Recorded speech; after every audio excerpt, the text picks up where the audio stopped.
कक्षा 5वीं, विषय हिंदी, कविता क्रमांक 2, बूंदे।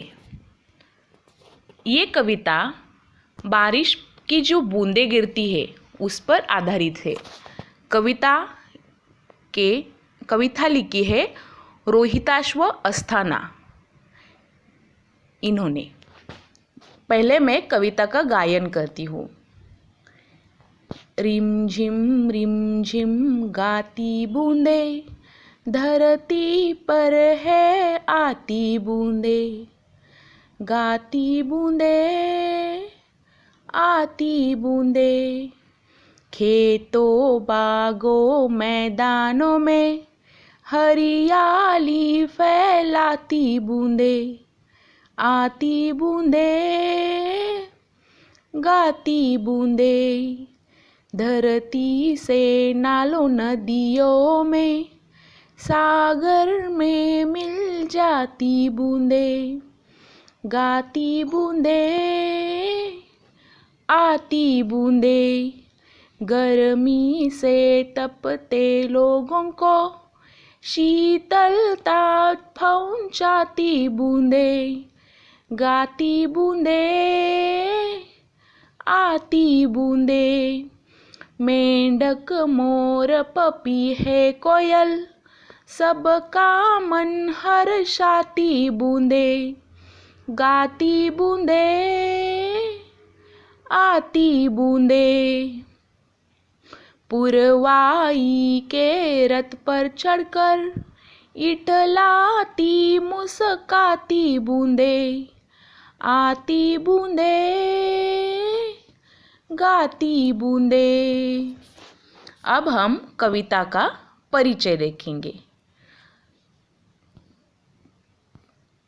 रिमझिम गाती बूंदे, धरती पर है आती बूंदे। मतलब सभी तरफ बारिश हो रही है। और बारिश कैसे हो रही है? रिमझिम ऐसे बारिश हो रही है।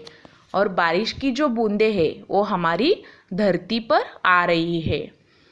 खेतों बागों मैदानों में हरियाली फैलाती बूंदे। आगे कवि कहते हैं कि बारिश सभी तरफ हो रही है। खेतों में, बागों में, मैदानों में सभी तरफ बारिश हो रही है।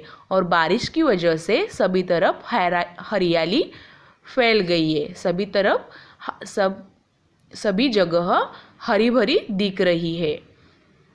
आगे कवि कहते हैं, धरती से नालों नदियों में सागर में मिल जाती बूंदे।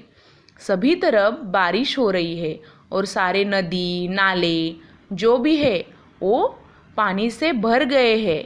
और ये जो बूंदे नदी नालों में गिर गई है वो सारी बूंदे अब समुद्र में जाकर मतलब सागर में मिल रही है।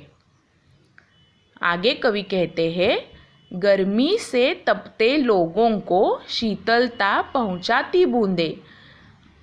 जो गर्मी का मौसम चल रहा होता है तो हम बहुत गर्मी महसूस करते हैं। और जब बारिश होती है तो हमें शीतलता पहुंचाती है बूंदे। मतलब हमें ठंड का एहसास दिलाती है। हमें भी अच्छा लगता है ना, जब भी बारिश होती है तो शीतलता मिलती है हमें।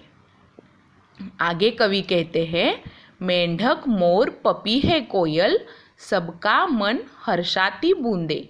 मतलब जो भी पक्षी पशु मनुष्य इन सभी को जब भी बारिश होती है, बूंदें आती है, तब बहुत हर्ष होता है, आनंद होता है। सभी का मन भर जाता है, हर्ष से भर जाता है। मेंढक मोर पपीहा कोयल इन सबको भी बहुत अच्छा लग रहा है। ऐसे कवि यहाँ पर कहते हैं। पुरवाई के रथ पर चढ़कर इठलाती मुस्काती बूंदे। यहाँ पर कवि कहते हैं सभी तरफ खुशी का माहौल है। सभी जगह सभी लोग सभी पक्षी पशु सभी खुश है और सब इठला रहे हैं, मुस्कुरा रहे हैं। और बूंदों की वजह से मतलब बारिश की वजह से सभी लोग बहुत ही खुश हो गए हैं। तो बच्चों, अब आपको कविता का स्वाध्याय में क्या लिखना है? तो बूंदे क्या क्या करती है, ये आपको, इसका उत्तर आपको स्वाध्याय में लिखना है। और दूसरा प्रश्न, कविता में आए हुए लयात्मक शब्दों को ढूंढकर लिखो। मतलब गाती आती, ये लयात्मक शब्द है कविता में से, ऐसे शब्द आपको ढूंढकर लिखने हैं।